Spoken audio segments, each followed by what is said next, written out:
depende del equipo que tienes, Antonio, me pasa eso también. Hay otros que no oyen, otros están. Dile que baje él la voz. Para aquellos alumnos que dicen que yo baje, pues que controlen su audio y que le bajen ellos el audio. Porque como solo hay un alumno que lo dice, entiendo que es que le tiene demasiado elevado.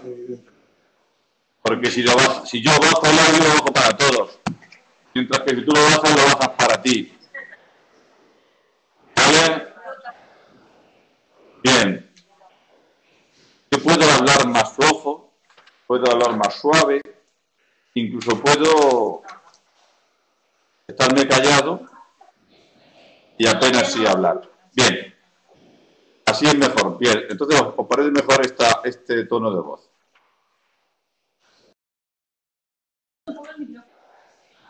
Más no lo puedo retirar si está al final de la mesa. Bien.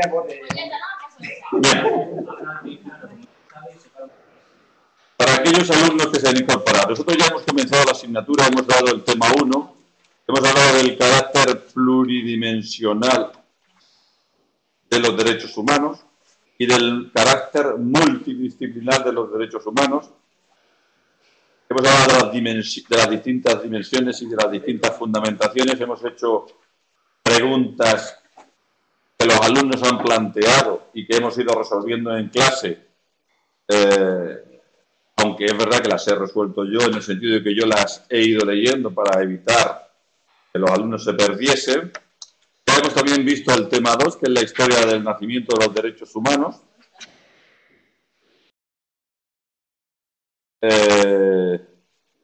Y el tema 3, con la naturaleza, características y funciones de los derechos. Y el tema 4, que era la Declaración Universal de los Derechos Humanos.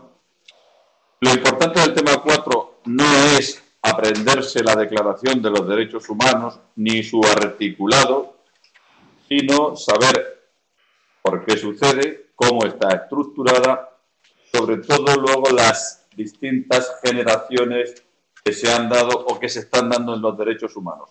Hay una cosa significativa en esta materia, y es que el tema derechos humanos está en constante evolución. Es decir, es un procedimiento imperfecto, no terminado, no concluido. Y ahora ya se está hablando de una cuarta generación de derechos humanos. Y luego